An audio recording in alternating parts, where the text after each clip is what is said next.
which was considered by the Commission on February 6th. That bill revises the experience requirements for TRA's Executive Director. Article 6 is a bill for St. Paul Teachers Retirement Fund Association. That was heard by the Commission also at its last meeting on the 20th. That bill allows a retiree who is receiving an annuity to change the form of annuity to a joint and survivor and designate the retiree's same-sex spouse as the survivor. And this will apply to retirees who could not designate a same-sex spouse historically, because Minnesota law did not recognize same-sex spouses until 2013. Article 7 consists of two bills heard by the Commission on February 27th. The bills allow participants in the Minnesota State IRAP to transfer to TRA if they hadn't been given the opportunity to do so when they were originally entitled to. Section 1 of Article 7 is for 4 employees of the Fond du Lac Tribal and Community College. Section 2 is for 1 employee of Minnesota State. Article 8 was heard by the Commission at its last meeting on the 20th. The bill revises the time period for making purchases of service credit for periods of military service for the parapension plans. However, all of Article 8 will be replaced by the 2A amendment, which we'll deal with later. Article 9 is a bill that was heard by the Commission on February 20th. The bill increases the limit on public funds that can be contributed annually to 2 multi-employer plans for each employee in 2 construction trade unions. The limit on the laborers goes from $7,000 to $10,000, and for the operating engineers, from $5,000 to $10,000. The next several articles make changes to the statutes governing retirement benefits for volunteer firefighters. Article 10 is a bill that was heard by the Commission on March 16th. The bill adds a definition for vesting service credit and provides that service with any prior relief association will be counted toward vesting in a benefit under the para statewide volunteer firefighter plan. Article 11 is a bill that was heard by the Commission also on March 16th. The bill deletes requirements that apply to a volunteer firefighter relief association after the affiliated fire department joins the para statewide plan. These reliefs are nonprofits and are regulated as such under other state laws, so there's no need for these additional requirements. Article 12 is a bill that was also heard on March 16th. That bill is legislation recommended by the State Auditor's Fire Relief Working Group. The bill raises the threshold for relief associations having to file audited financial statements from having assets or liabilities of $500,000 to having assets or liabilities of $750,000. If they have at least that many, then they have to file audited financial statements. Article 13 is the bill that was heard again on March 16th. This bill authorizes the Volunteer Firefighter Relief Associations of Hamel and Loretto to join the para statewide plan mid-year and directs the Executive Director of para to merge the assets and liabilities of the 2 relief associations.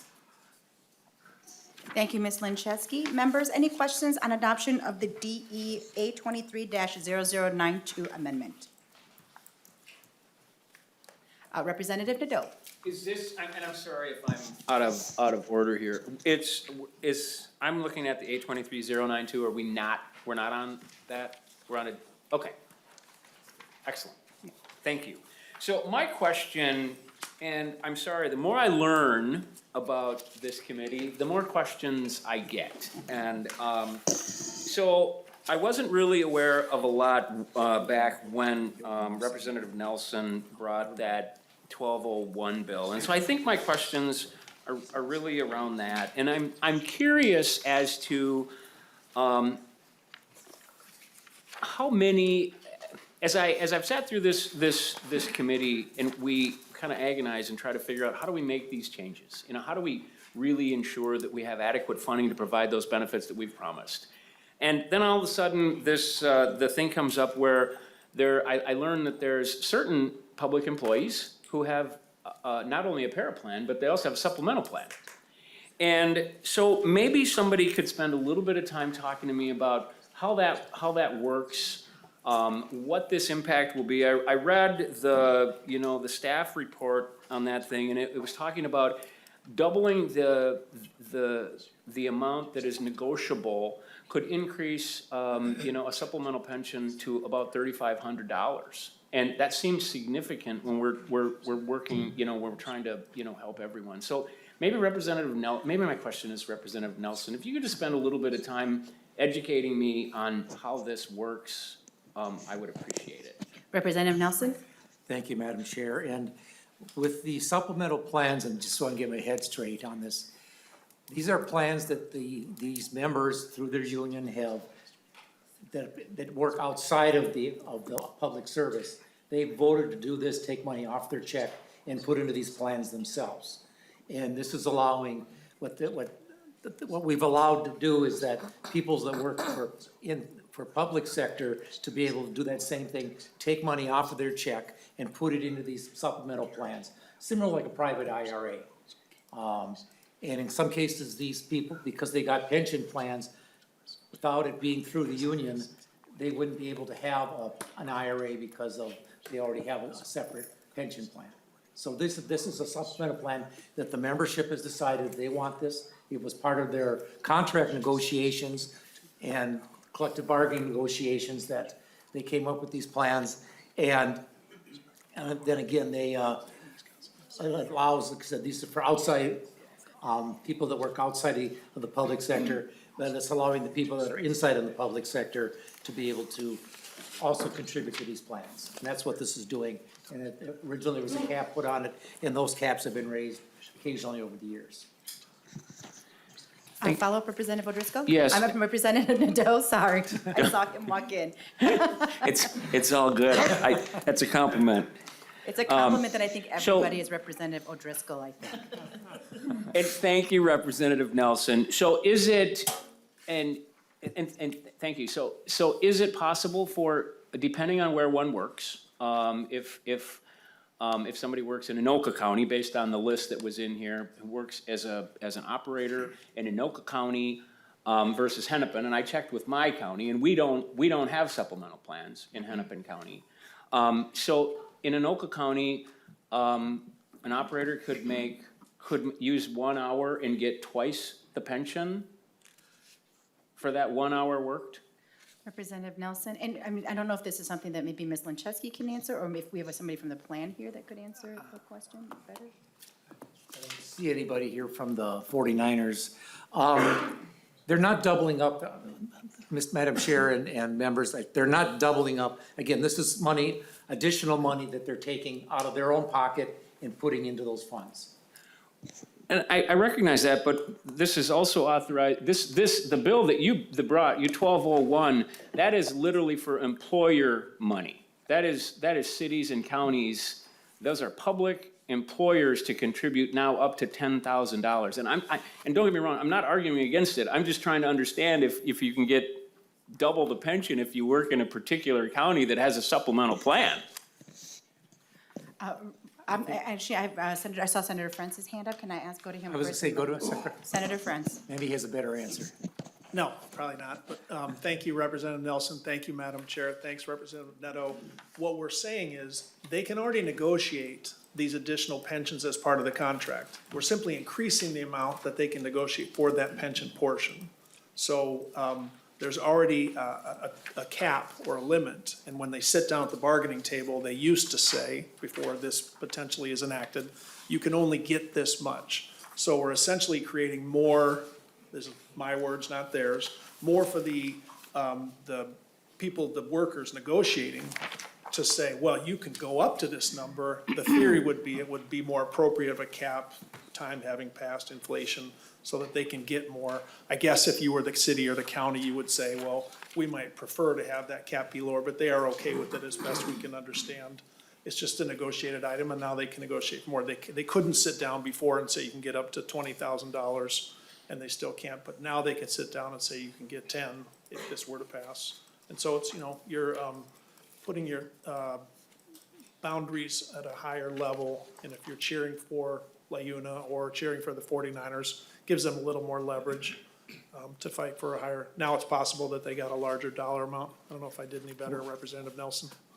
Madam Chair, when they retire, yeah. When Again, this is just encouraging, these are encouraging to save money for retirement. And again, it's not state money that's going in there, this is the employee's own money.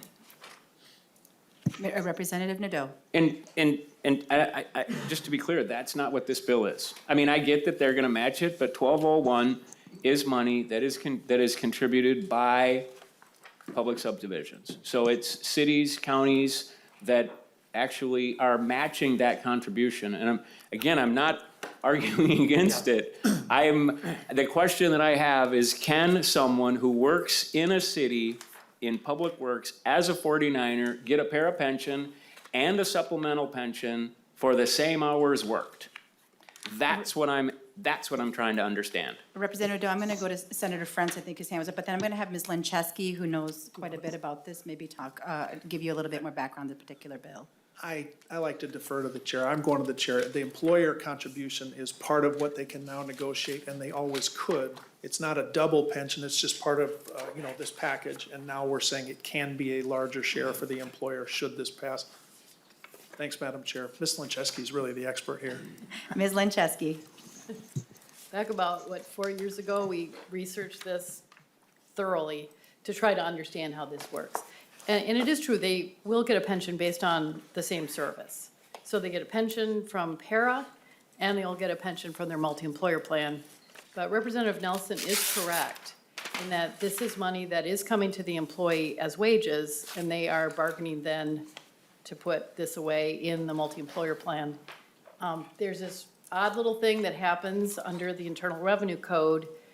It's employee money, but for code purposes, it has to be considered employer money. So that's the way this statute is written, so that we can do what is being done here, which is to defer pre-tax money and have it still comply with the federal code that does regulate this as well as our other plans. Madam Chair. Representative Nelson. And I guess the best way to describe this, and those that work in the building trades, when we negotiate a contract, we negotiate what we call total package, which is the wages you have on your check, and we get a raise, it's $1 raise, and then our members decide, I get $1 raise, am I gonna put that all on my check? Or do I wanna do I need to put some in our insurance fund, health and welfare fund, to keep that whole? Do I wanna put some of that money into our pension? And the membership makes that decision of where they wanna put that money. And again, it's all money on our check, but as Ms. Lenczewski said, once we decide to put it into healthcare, or we decide to put it into pension, because of IRS rules, it becomes an employer contribution, even though it's money that we negotiated and we earned, and we decided, okay, we want this money to go here so we have good healthcare, so that we have a pension when we retire. And so, like I said, the IRS rules, Ms. Lenczewski hit that, and it reminded me of when she said that, but it is money that was negotiated to the membership then decided, we want to divide this up to put it where we want to put it. And in those cases where it's pension or healthcare, it turns into an employer contribution when actually it's money we pulled off our checks. Representative Nadeau. Thank you so much for indulging me. I appreciate it. It was complicated, and I think I understand it. So thank you so much. Thank you, Representative. And I think that Senator Rasmussen might, or not, okay, Representative O'Driscoll. Since I was referenced as, by name earlier when I was out in the hall, I've come to learn, I thought maybe I would just comment on the idea. Having negotiated contracts in the past myself, the concept of total package is definitely something that you're used to. And it would be no different from my view on this if the employing entity said, oh, we'll match money in a 401k contribution for you or a 403b contribution. There's just so many dollars that the employer is going to put, and they want to try to do it to the employee's best interest if they can, because the human capital that's there to keep the enterprise moving and going. You want happy workers. So it might be on that, or it might be putting money into an HSA, or it might be putting money into a VIBA in some way to be able to, for post-retirement, pay for health insurance benefits or what have you. It's where you put the money that is keeping that labor force happy. And in this situation, they seek special legislation to be able to have that alternative or additional option. And these plans have been around probably a little bit longer than our traditional use of 401ks and 403bs and others. And that's that they may be somewhat the older, whatever, legacy type of plan, but they still do exist. And if that's what that group wants to do and they want to negotiate with their folks, they can. And if a group wants to move forward and do that with an HSA or a match to a 403B or whatever the case may be, they have that ability to be able to do that. And I'm gonna be very, very clear that there were times when I was negotiating these things where we wanted to change some policies, and certain groups got it because they were willing to do it, and other groups came to the table and said, you know what, we think we want that now too. And there were these kinds of things that were there because we found over time that this is something that the groups ultimately wanted, and we were able to keep peace in the valley. Thank you, Representative Driscoll. And Representative Dole, that was a really good question, because I don't think anybody, it's intuitive for people to know that an employee contribution gets turned into an employer contribution, so I appreciate you asking the question. Do we have any further discussion on the DE A23 amendment? Seeing that there is no further discussion, we do still need to adopt the DE, so all those in favor of adopting the DE A23-92 amendment, please say aye. Aye. Any opposed, nay? And Madam Chair, before, we've got two of them here, one's a 1A and one's a 2A, or was this just the 9-2? Just the 9-2. We're going to do that one first, and then we'll do the other one. Didn't have in that right order. All right, seeing that the nays have it, so the motion does prevail, and the amendment is adopted. Back to the bill as amended. We do have, and as Representative Nelson mentioned, we do have the 1A amendment as well, and I am offering the 1A amendment. Ms. Lenczewski, could you just explain the 1A amendment really quickly for the commission, please? Yes. The 1A amendment establishes a work group to recommend legislation that will end for all time, we hope, the need for employees of Minnesota State to come to the legislature to elect a transfer to TRA in the case where they should have been able to elect that transfer when they became eligible for retirement coverage under the Minnesota State IRAP. The recommendation of the work group must address the cost of the transfers to TRA in Minnesota State, provide a general law solution so employees do not have to keep coming to the legislature, and require an outreach program by Minnesota State to communicate the new election right under the proposed legislation. We had two such bills this session that you may recall that allowed 5 individuals to make this election. The commission executive director will convene the group, which will consist of representatives from TRA, Minnesota State, and the faculty unions. The first meeting must occur by August 1, 2023, and the recommendations must be submitted to Chair Herb by January 5th, 2024.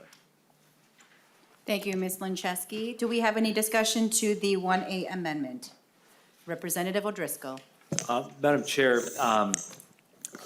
the only thing that I'd like to be able to see, and as I'm quickly looking through the amendment, I don't see, and I'll put it to the commission's conversation and discussion, but I would like to see a report back to the commission on an annual basis as to how many people this affected and some of those kinds of things, just so that the commission can keep track of it, to see if it's something that's, taking care of itself, or is it growing, or is it, stable, sustaining, where are we at? Because this is a way for us to be able to see that the checks and balances are done by having those folks here. But if we can accomplish it in another way that's administrative, I'd like to have the administrative report on that, so that we know what happened, and do we have 10? Do we have 30? If so, what's the cause of it? So that we can entertain that in legislation if that's what's necessary to be helpful to avoid those kinds of gaffes in the future. So Representative O'Driscoll, you're saying that in addition to what's on line 2.19, where we talk about the submitting the recommendations to the commission, but it's specifically saying the executive director must submit to the, it says to the chair. So you're saying not just to the chair, but to the entire commission. I think that would be helpful, because that way the commission can see that, and it's an information piece, and again, it's a report of action and activity. It's not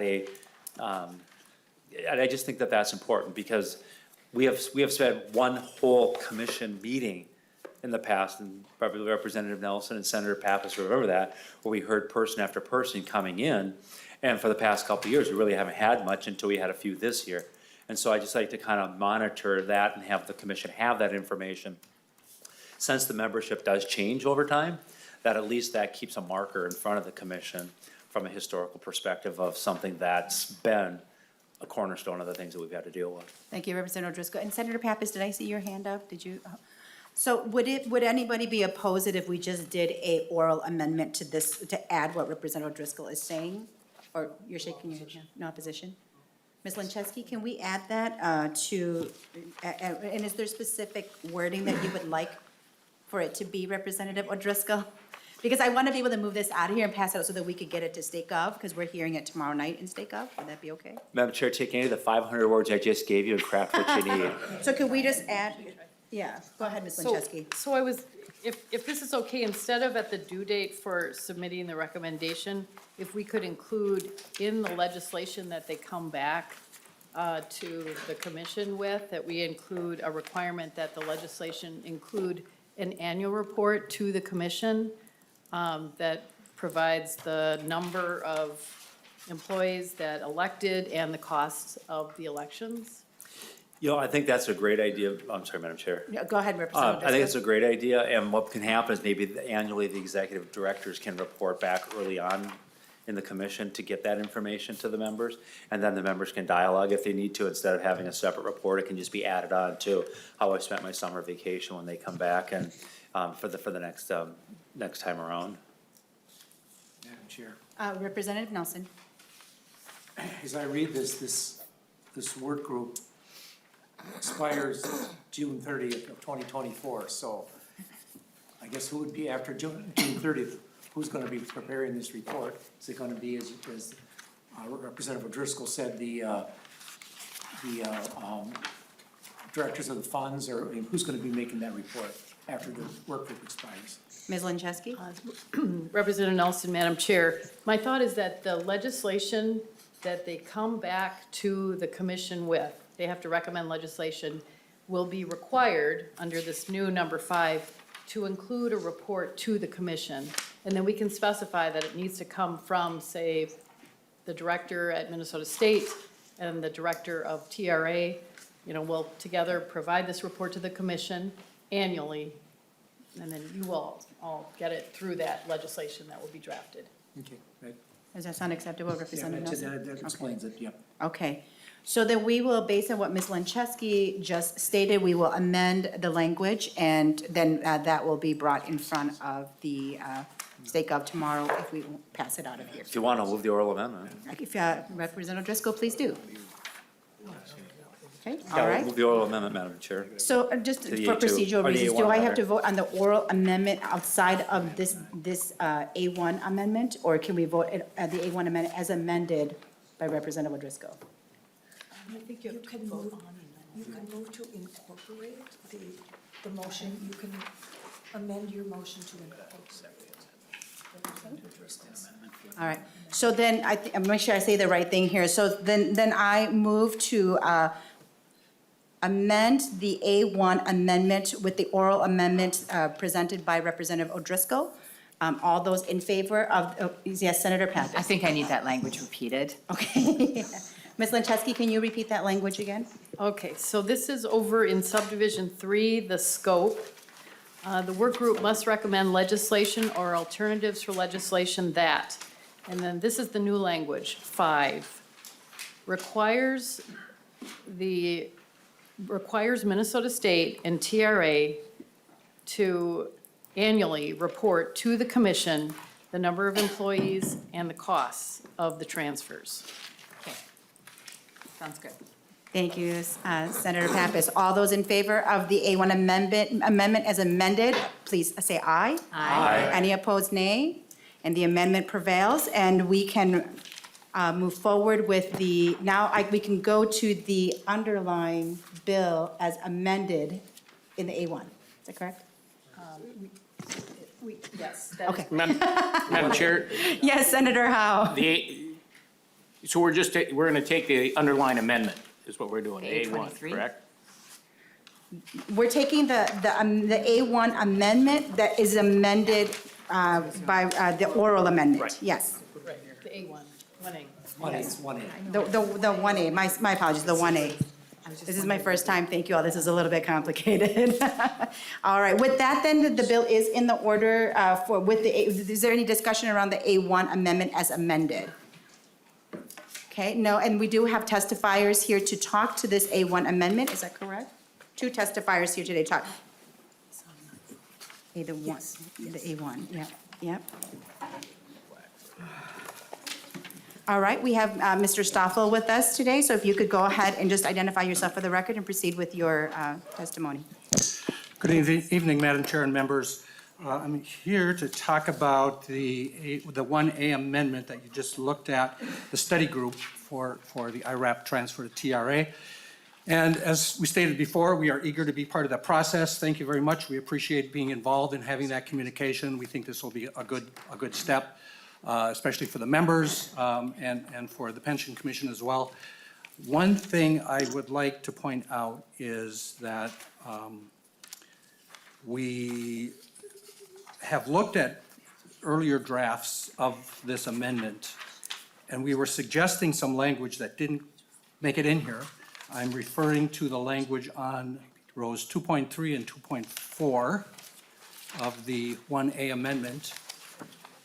And the concern we have with this study group, again, we are very eager to participate, but one of the fundamental things we want to sort of agree on before we even start is that in no case would any transfer of any account have an impact on the unfunded liability of the TRA.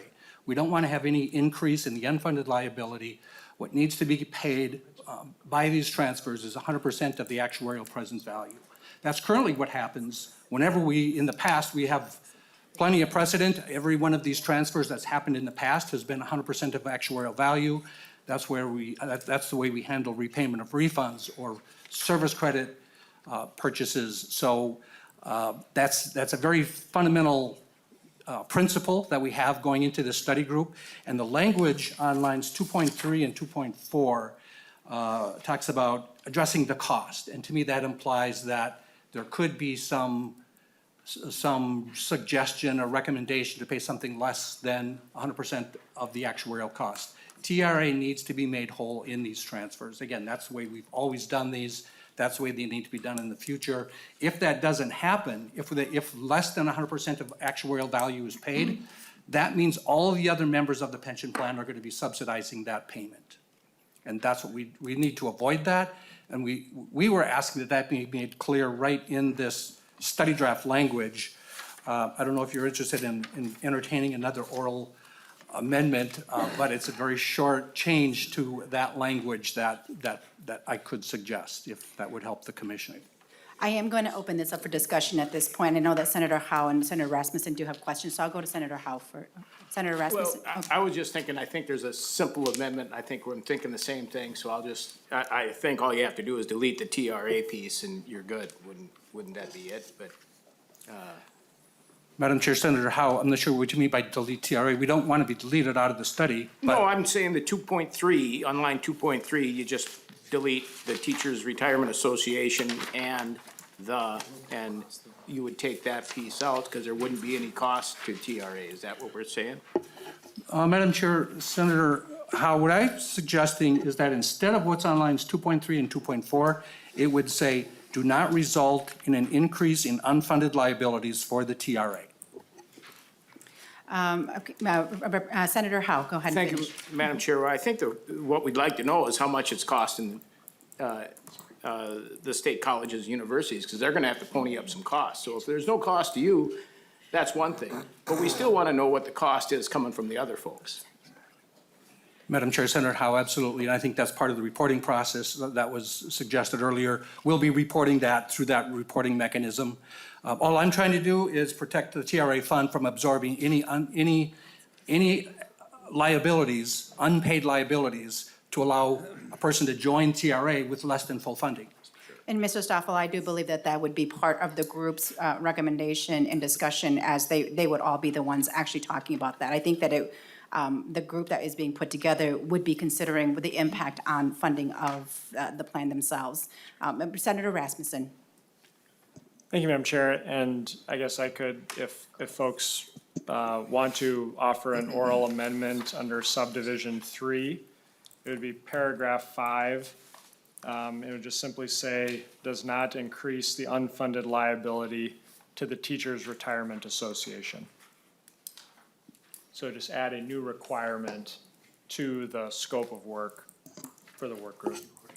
Senator Rasmussen, I think that's a good suggestion too. Let me just see if there's any further discussion on this, because there are stakeholders who did come together to actually put this language together. And what I want to do is also honor why this was put into the language in the amendment.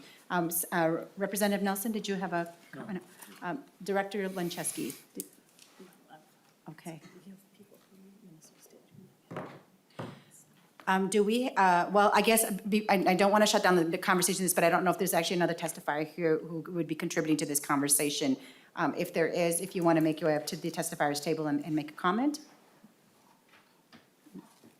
Nobody wants to? All right. Senator Murphy. Thank you, Madam Chair, and to the amendment, or the oral amendment from Senator Rasmussen, I just want to make sure I understand. I think I'm clear that what we're saying with this amendment would be the work group that's coming together can come up with solutions, except for a solution that would increase the liability for TRA. And if the solution that the group came up with resulted in that would be off the table. Is that accurate? Mr. Stoffel, was that, did you hear Senator Murphy's question? Madam Chair, Senator Murphy, yes, that's my understanding of it. I support the suggestion. I appreciate that. I think that's accomplishing what I'm suggesting as well. Thank you, Senator. Senator Rasmussen, did you have any additional questions? I can Is there repeat it an- if it's helpful. Okay.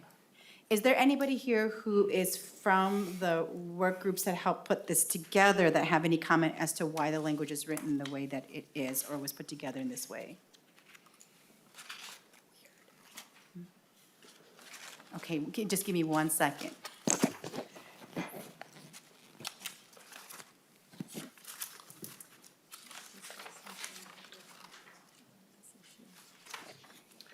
I'm going to ask Executive Director Lenczewski just to give a little bit of background around this particular issue that might help us with this discussion and an oral amendment. Director Lenczewski. Thank you, Representative Herr. So back when there was discussion among the people that are involved in this group, there was a proposal put forward by one of the members of the Minnesota State team that there might be a way to address the cost to TRA that is a little different than just full actuarial value. And it had to do with incorporating the underfunded status of TRA into how that is calculated. This was something that was suggested at the time when we were dealing with Minnesota State on this. I think the point of the work group was to talk about that and then conclude that that wasn't a good way to go, or maybe there is some merit to it, but we have not been able to vet this. We just know that this was something raised by council actually from Minnesota State, and so the work group was gonna be able to just discuss it and then conclude that that isn't the way to go. That was the point of the work group, so that's what I know about that issue. Senator Rasmussen? Thank you, Madam Chair. I think, given that, I may not offer the amendment to the amendment, and I think it's just a principle that I think the commission thinks is important, is that, we're not creating an unfunded liability for TRA, and we'll take that under consideration with any report that comes back. So I'm good with the amendment as drafted. Thank you, Senator Rasmussen. And it looks like Mr. Hughes stepped up to the testifier table. Do you want to identify yourself for the record and begin your comments? If I may, my name is Derek Hughes. I represent Minnesota State. Thank you, Madam Chair and members of the commission. I just want to speak to Ms. Lenczewski's note about that suggestion was made by a member of our team. I'd like to clarify that he's not our counsel. He does happen to be a lawyer, but he's the head of our labor relations team. So for that clarification piece. And also just noting that we believe that adding this amendment, as Senator Rasmussen has noted, we agree with it because we support TRA's proposed solutions that the work group should not subject TRA to an increase in unfunded liability. It's really in the best interest of the Minnesota State employees and TRA members as partners in this process. However, Minnesota State does not believe that it should be accountable to paying the unfunded liability portion of the pension cost, but we believe that the bill as written that we've had opportunity to speak to, and thank you, Ms. Lenczewski, for that, certainly provides us still that opportunity to have that conversation about some other options where we could look at filling that unfunded liability portion. Thank you for the comments. Okay.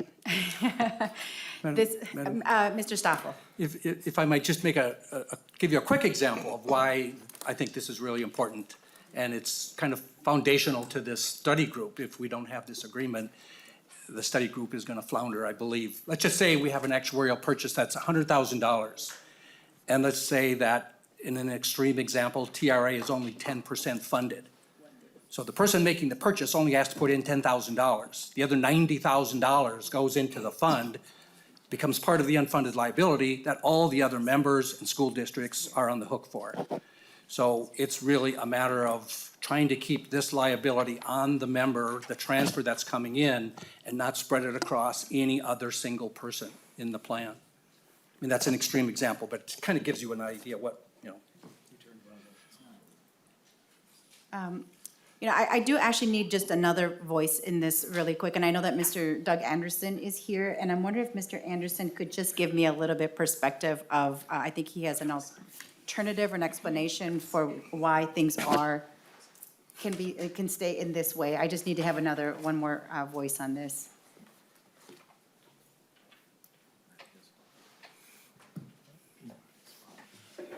Sorry, Mr. Anderson, for putting you on the spot. Please identify yourself for the record. Madam Chair, I'm Doug Anderson, Executive Director for Public Employees Retirement Association.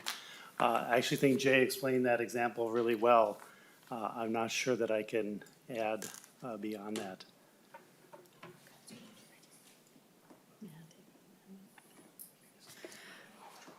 Senator Rasmussen. Thank you, Madam Chair. I'll offer an amendment to the amendment. And so under subdivision 3 would add paragraph 5, and it would state, does not increase the unfunded liability to the Teachers Retirement Association. And Ms. Lenczewski may need us to repeat that one more time, Senator Rasmussen, if you could read that one more time for her as well. When she's done. Did you get everything? Ms. Lenczewski, can you just repeat what you have written to make sure we capture what Senator Rasmussen stated? Yeah, Chair Hurst and Senator Rasmussen. So we had number 5 was the one that we just put in place, which is for the annual report. So this would be number 6, right? Yep. And it would then continue on from above for legislation that would not increase the unfunded liability of the Teachers Retirement Association. Thank you, Senator Rasmussen. Any further discussion on this amendment? Seeing no further discussion, we will take a vote on this amendment. So we have the amendment, the 1A in front of us. And so we are voting to accept the 1A amended as 1A amendment as amended by the language Senator Rasmussen offered. Vote on his amendment. Oh, that's right. No, if we vote on, the last time we didn't vote on the O'Driscoll amendment, we voted it within the. But you move to incorporate. Okay. Thank you. All right, then what we'll do is we'll have to vote on Senator Rasmussen's oral amendment. So all those in favor of the oral amendment offered by Senator Rasmussen, say aye. Aye. Any opposed, say nay. And the motion, yes. The motion prevails and it is adopted, and it is accepted. So then now on to the A1 amendment as amended. Any further discussion on that? Seeing no further discussion, all in favor of the 1A amended as amended, please say aye. Aye. Any opposed, nay. The motion prevails and the A1 amendment as amended is adopted. All right. And then we have actually one more amendment.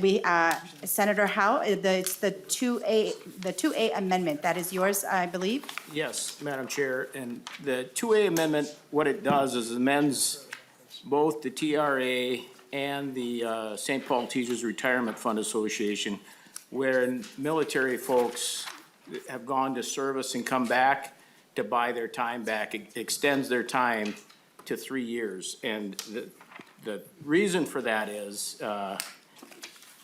having gone through this a couple of times, it's sometimes you don't have the funds to get that done.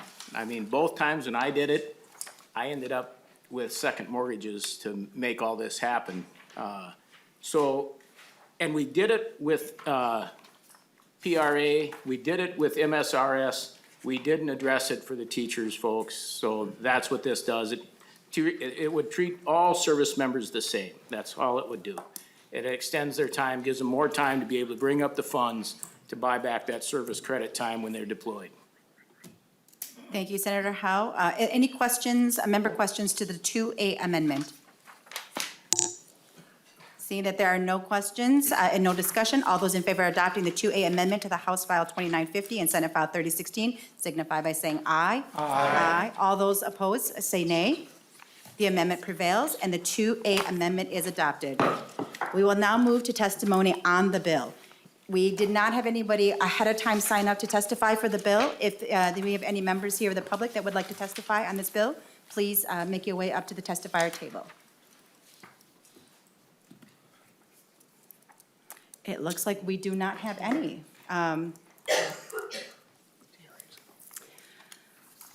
So we have no testifiers here today, so we will now move to the brief testimony on the pension policy omnibus bill from heads of the public pension plans. Each director will have 3 minutes for their comments. The first on our list here is Doug Anderson, Executive Director of the Public Employees Retirement Association, and after that is Erin Leonard, Executive Director of Minnesota State Retirement System.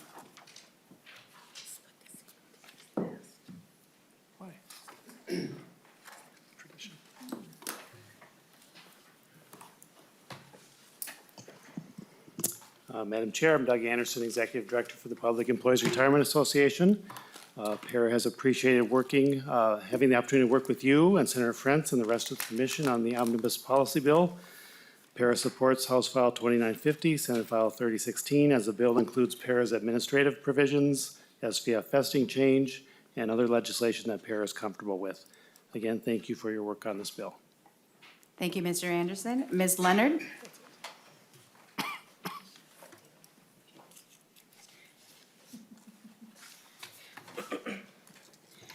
Good evening, Madam Chair and members.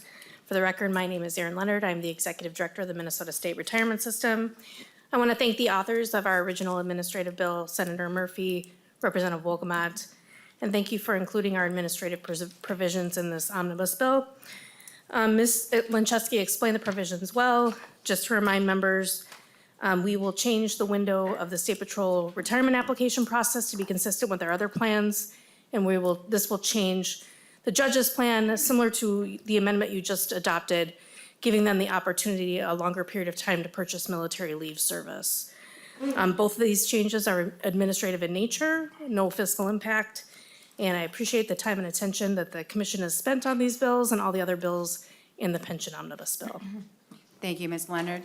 Next is Jay Stoffel, Executive Director of Teachers Retirement Association, and last will be Phil Tensick, Executive Director of St. Paul Teachers Retirement Fund Association.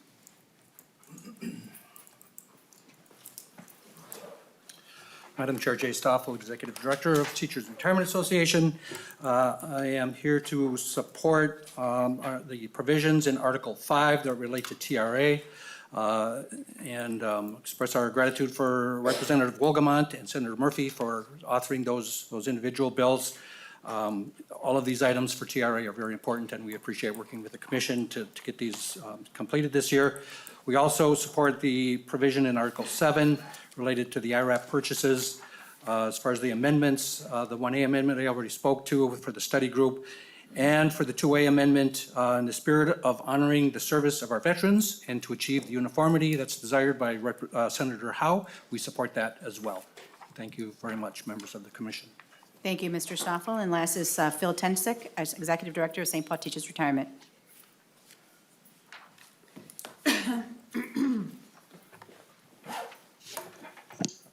Thank you, Madam Chair, members of the Commission. My name is Phil Tensick, Executive Director and CIO of St. Paul Teachers Retirement Fund Association. You've heard me many times up here speak about equity for our plan and for our members.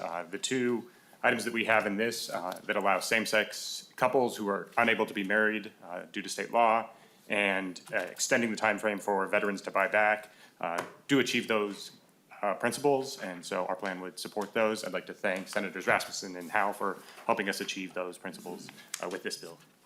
Thank you, Mr. Tensick. Thank you for all of the testifiers today for providing your support of this bill. Members, is there any further discussion on House File 2950, Senate File 3016 as amended?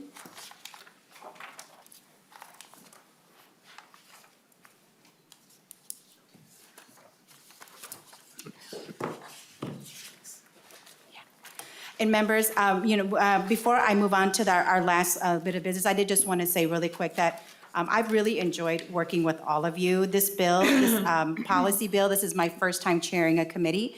And it was a lot of work for all of you to start this commission. Usually, I don't know if you all know this, but for those who've been here for a while, sometimes we don't start meeting in the commission until sometimes March.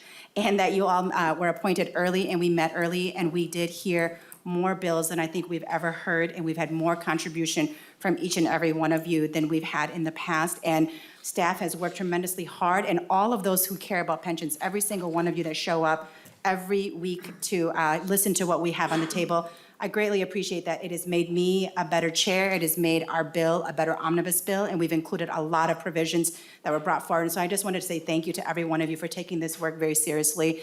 This is a big body of work, and I'll be really honest, in the past, it feels like pensions has been an afterthought, and the fact that you all have taken this work very seriously and made it very important means a great deal to me and all those who have been watching and keeping up with us. So I just want to say thank you to the commission members, thank you to our staff, and thank you to all of those who care about pensions and show up and work with us on this. So with that, seeing that there is no further discussion, I will move to authorize staff to make any necessary technical corrections to House File 2950, Senate File 3016.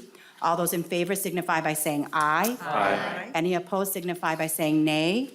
The motion prevails and House File 2950, Senate File 3016 is adopted as amended. You actually didn't take a vote on final action. Didn't I move it? We did this on commission, and you have to do that.